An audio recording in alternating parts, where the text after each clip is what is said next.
In my last video, I talked about researching into graduate requirements as an important tip if you're considering furthering your education here in the United States. In today's video, we'll be taking it a step further, looking at a step-by-step guide that you can follow through to just put in your application for, be it bachelor's degree, master's, or even PhD. Welcome back to my channel.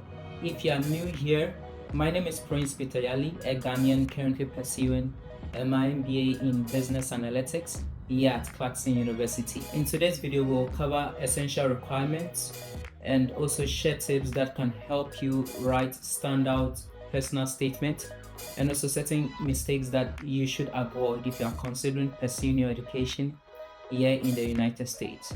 Without wasting my time, let's get started. Step 1 is to break down the application requirements. After you are done searching into the various programs and that requirement, you would want to list down these few things. To apply to graduate schools here in the United States, you basically need to prepare these key materials. Number 1 is GRE or GMAT scores.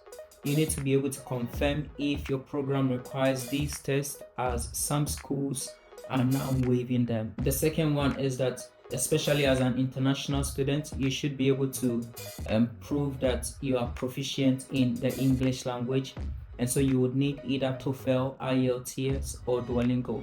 I used Duolingo. You could also use TOEFL. If English isn't your first language, you will need to demonstrate proficiency. The third one is official transcripts. Request your undergraduate transcripts and have them sent directly to your target schools.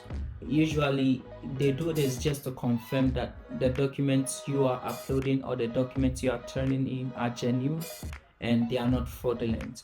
There are certain schools that will still accept you uploading your transcript, but then they'll tag it as an unofficial transcript, even though it is official and you received it from the school. For them to verify if it is official, then you need to let your university send the transcript directly to the target school that you are applying to. The next one is letters of recommendation. This is very important.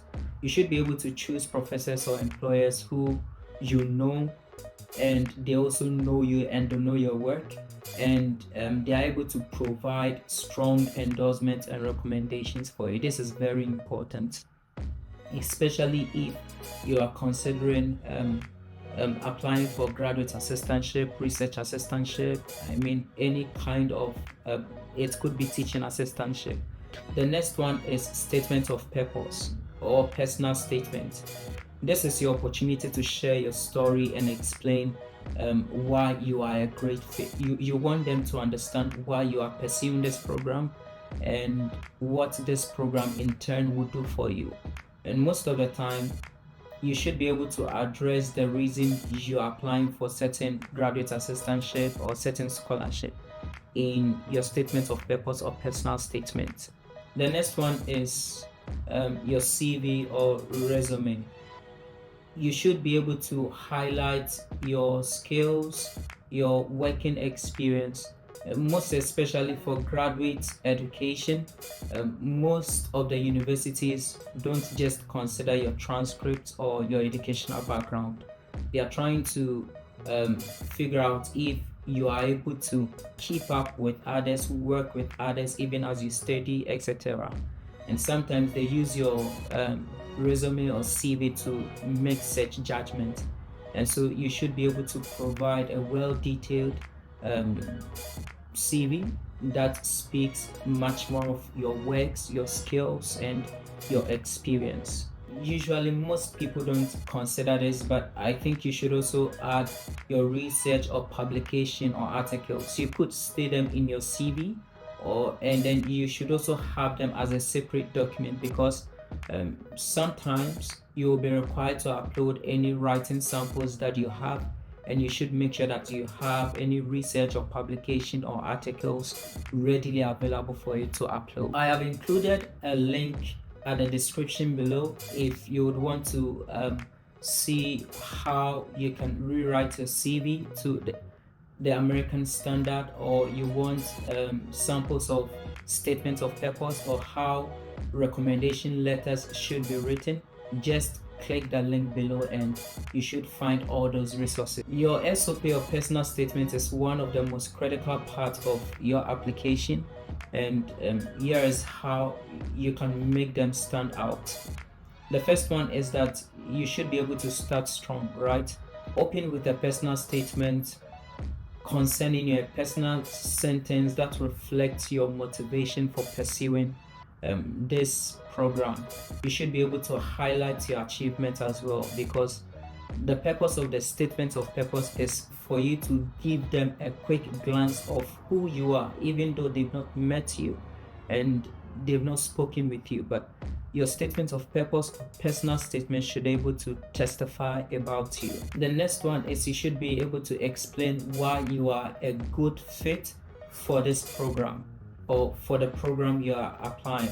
Just be specific about why you are applying to that program and why that's university, and how the program and the university also aligns with your goals, both your long-term goals and your short-term goals as well. With these shared content, I believe you should be able to get ready and prepare to put in your applications for any program, master's program or PhD program here in the United States. Before we go, let me just share some few mistakes to avoid. You should be able to avoid the mistake of missing deadline, and you should avoid mistakes of you submitting generic statements of purpose. You don't try and write the statement of purpose to suit yourself, to suit the program and the school. Lastly, you should try avoid skipping proofreading. Remember, it's a graduate program, either PhD or master's, and so you should be able to proofread any material you are uploading or any material you are submitting. Make sure grammatical errors are corrected. That is it for today. I hope this step-by-step guide makes your application to any school here in the United States very easy, and I wish you success as well. If you found this video helpful, I'd be glad if you could just share with friends and also like this video and subscribe. Until then, see you.